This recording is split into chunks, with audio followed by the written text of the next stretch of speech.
Yeah, but it's actually alright. Hello everyone, I'm Dan. And recently, I made a pretty big call. I decided to adjust the pricing of the existing LTOP Suite plugins in line with the research and conversation I've been having on this channel over the past few years. This is a big change. You see, a popular myth in plugin development circles has been that having a wide reach is more important than earning a lot of money for every sale. Would you rather have 90% of a small pie or 10% of a big pie? However, as I started to dig into the actual economics underlying the plugin marketplace, I realized that this is actually pretty bogus, at least in the case where people are selling their plugins for literal pennies. It turns out that the size of the pie only matters up to a certain point, beyond which point the trend actually reverses. It turns out that there is an optimum price to sell something at, a price which balances reaching people and earning money from selling to them. Much of my journey with the plugin marketplace has been spent pretty much rediscovering this basic economic fact, which I've just kept running away from because I was looking for more incremental steps rather than admitting that the entire way we did things in the plugin marketplace was wrong. In fact, some very smart and respectable people told me that I was wrong, and I still didn't listen. They advised I should just abandon the plugin marketplace and go do other things that actually make money. That all being said, by doing what they didn't, I got what they hadn't.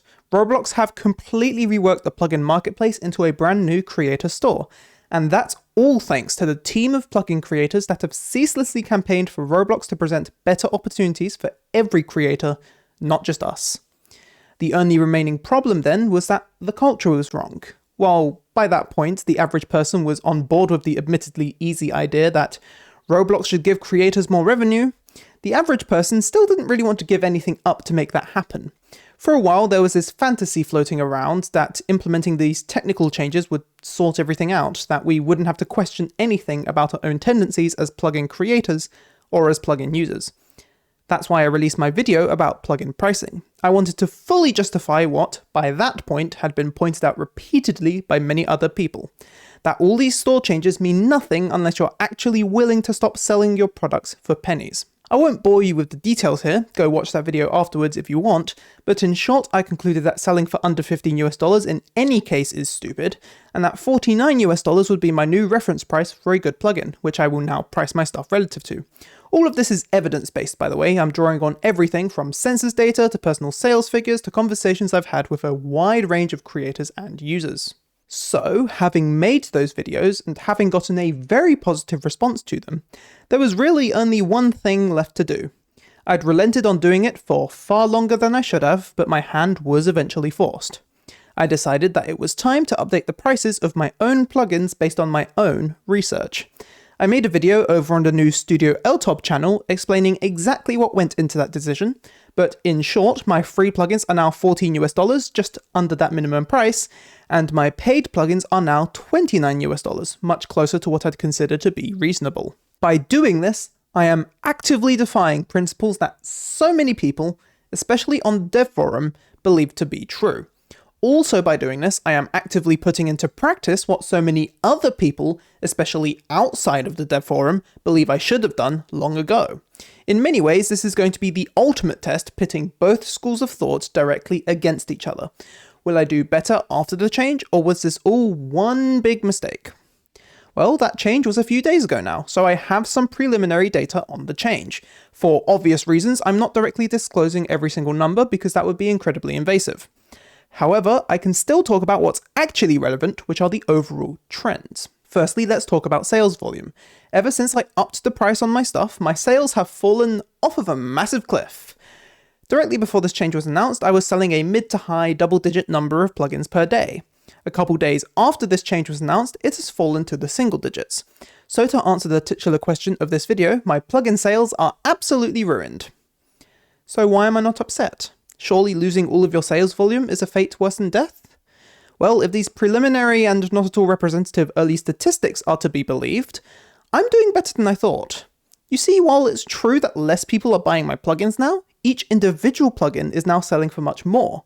The number that we really care about is sales volume multiplied by revenue per sale, or to put it concisely, total revenue. after this change, total revenue actually increased slightly. Not enough to be statistically significant, and of course the video I made probably drew some unfair attention to my plugins, but increased slightly is a whole universe away from crash to zero, so my attention has definitely been captured.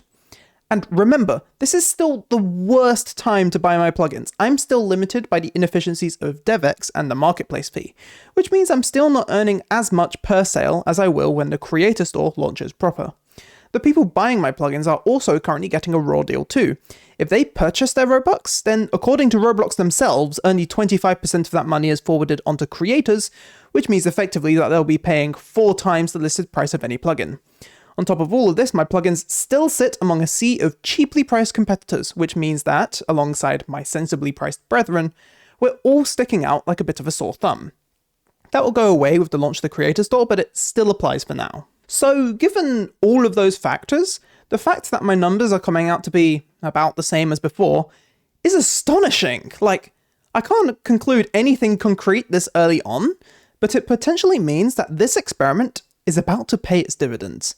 I'm getting flashbacks to Volumica's launch, which went so much better than expected and ended up yielding the most successful product I've ever launched. Again, this is no surefire guarantee, and I could be completely wrong, but I have plenty of reasons to be optimistic right now. This is, of course, not advice, and in saying this, I am not in any way forming any advisory relationship with you, the creator, but it's looking like it'll be worthwhile for me personally, with the products I personally have authored and the audience which those products specifically target. Your mileage may vary. But that's all I really wanted to talk about today. I just wanted to illuminate a light on what it's looking like so far and be transparent. If you have any thoughts, let me know in the comments below. I read every single one of them and try to reply to them as well. Anyway, I've been Dan, and I will see you guys next time. Have fun.